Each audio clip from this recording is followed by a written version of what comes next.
the question was, what about getting everybody together in an area where we can discuss all these kinds of ideas and come up with solutions and so forth.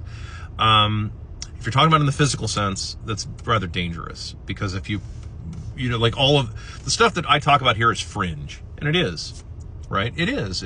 I openly admit that. Like, a lot of the stuff is kind of fringe. It's out there, and it's some of the topics that I bring up are kind of dangerous. And the fact is, I actually clean it up a lot for TikTok. In real life conversations, no, dude, they wouldn't be allowed anywhere near TikTok. My account would have been nuked like months ago, dude. Months ago. It'd have been nuked in like the first 2-3 weeks. So no, I mean, like, if we wanted to have like real discussions in real life, which is, you're right about that.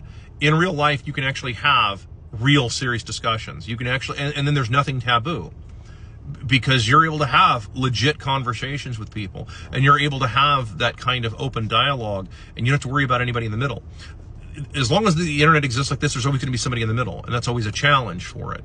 So, in kind of answer your question, like, if we do it in the digital sense, you still have a liaison, you still have a so-called a platform provider, right? And that platform provider, they have an agenda. They all do. I don't care what they say. They all have an agenda. Yes, even Monkey Boy has an agenda, and his agenda is to stay a fake billionaire, right? And I guess run around and get e-thought, girls pregnant or something like that. I don't know, whatever he's got going on. I'm not even judging it. I'm just like, like, whatever he's got going, right? But like, even they have an agenda, okay, with Birdsight. So the only way that you can not have an agenda, right, in between the, somebody speaking, whether it's me or anybody else, doesn't make any difference, is to be in person. And that's kind of dangerous, right? To put people in one area, to kind of corral them in one spot. I'm not against the idea at all, but there's also a cost factor. Like, where do you go?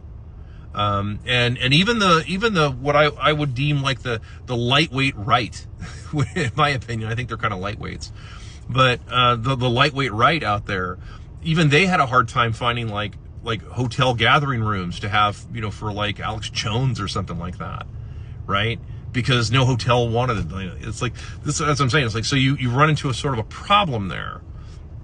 So, I guess if everybody wanted to meet at Devil's Tower, Wyoming, on a specific date at a specific time, maybe you could do something like that. Why Devil's Tower, Wyoming? Because it's close to Encounters of the Third Kind.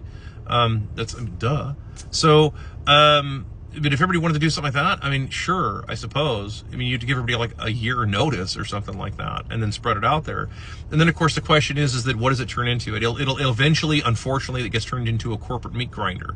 It gets, and then people want to set up booths and sell. And I'm not against capitalism, not against, people wanting to engage in commerce. I'm not against any of that stuff. I'm really not. But what ends up happening is that a lot of times that stuff takes on its own life. Right? There was a long time ago, like back in the 90s, there was a dude who called into Limbaugh's show. Anybody remember Limbaugh? He called in and he was talking about something, and they said, have a bake sale. So they created a bake sale somewhere, I think it was Colorado. Like, this is like long time ago, okay, for me to remember. I'm stretching my memory here. But it grew a life of its own at that point, and it became this gigantic corporate. It's sort of like Burning Man is a good example of this, right? I was never a big fan of like Burning Man or any of that hippie fest shit, but a lot of people were, and I don't have a problem with it. But I mean, a lot of it got turned into sort of this, you know what I mean? Like, that's what ends up happening. And it just happens naturally. It's something that people want to do, because especially when they see a lot of people there, they're like, man, I don't know, if I could just sell one bottle of water to everybody for $14, I'll be rich.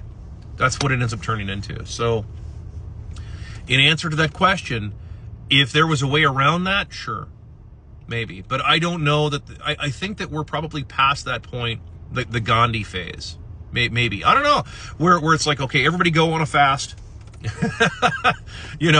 And when we show up there, we're going to meet for 3 days, no eating and drinking, only water only, or something like that. And the water has to be no charge, or something like that. You go to the well and you actually have to go down with the bucket and pull the water, or something like that. I don't know. I mean, but I think we're past that, and I don't think most people are going to do something like that. And anybody who did try to promote something like that, dude, it'd be called Jonestown. They would. I'm not kidding. That's what would happen. So it's like you know what I'm saying? Like this is the kind of thing that would end up becoming. It's how people are. I would love it if people were able to, able to come together and have these kinds of discussions and everything. But I mean, the practical reality is there's so many millions of people now, well, billions now all over the world, and the ability to make everybody happy is just not going to be there. It's of course, it's why you have borders. It's why you have cultures and communities and borders, and this is why you have all that kind of stuff. This is why those things exist. But the internet isn't conducive to borders, right? So that's why everything seems really borderless and without form. Yeah, it's because that's the way the internet is. I mean, and unfortunately, it gets manipulated by the platform, the content platforms. Just even this platform, I'm only able to say so much, right? I have to self-police. It's different than if you're in person. Again, in person, you can say a lot more stuff. And you can hit people really hard, but until I would say it this way, I think until people evolve to the point where we go back, right? It sounds weird to say it that way, but it really is kind of that way. Until people evolve past the idea of the heavy duty technology and realize that sometimes you have to say things in person, sometimes you have to be there. Right? It's that not a cell phone in sight, just people living in the moment kind of thing, the 80s and 90s, right? And until people realize that sometimes that's really necessary. It's kind of like paper voting ballots. Sometimes old tech is a more stable way of doing things. I hope I'd answered that question for you, so that's my opinion.